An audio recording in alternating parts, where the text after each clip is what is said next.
بھی بھیج رہے ہیں، سلام بھی بھیج رہے ہیں، اور فرما رہے ہیں کہ ویسے کرنی سے کہنا میری امت کے لیے دعا کر دیں۔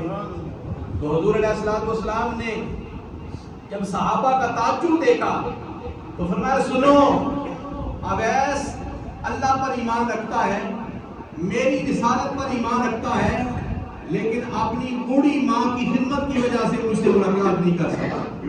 فرمایا اس کی دعا کی وجہ سے اللہ تبارک و تعالی میری امت کے اتنے لوگوں کو بخش دے گا جتنے بنی کلیم کے چھپائے ہیں اور جتنے ان کے بال لگے ہوئے ہیں۔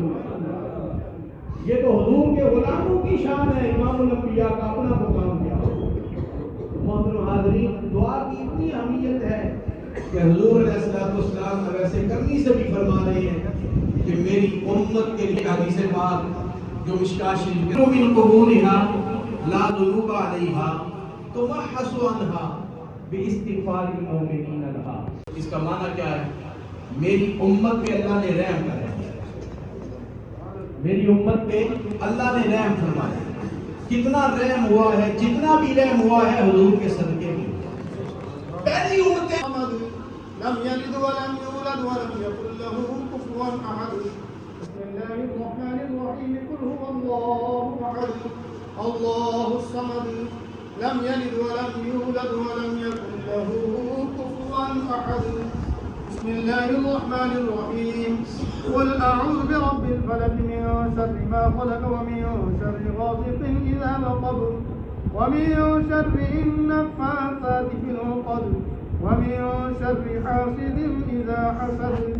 بسم الله الرحمن الرحيم قل أعوذ برب الناس ملك الناس إله الناس من شر الوسواس الخناس الذي يوسوس في صدور الناس من الجنة والناس۔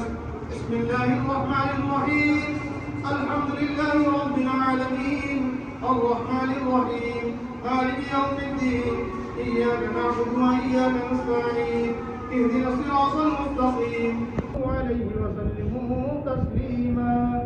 اللهم صل على سيدنا محمد وعلى آل سيدنا محمد وبارك وسلم وصل عليه سبحان ربك رب العزة عما يصفون والذين سبقت في قلوبنا من الذين آمنوا ربنا إنك رؤوف رحيم۔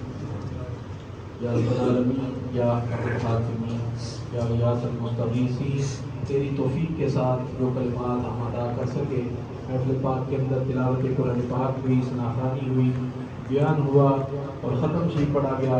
گھر والوں نے 13,000 بار درود ابراہیمی پڑھا۔ مرحوم کے سال ثواب کے لیے سب کو تیرے بارگاہ اقدس میں پیش تاجدار العجب امام الانبیاء حضور کی بارگاہ اقدس میں توفہ تن و جازہ تن کیا کرام حضور کے بارے میں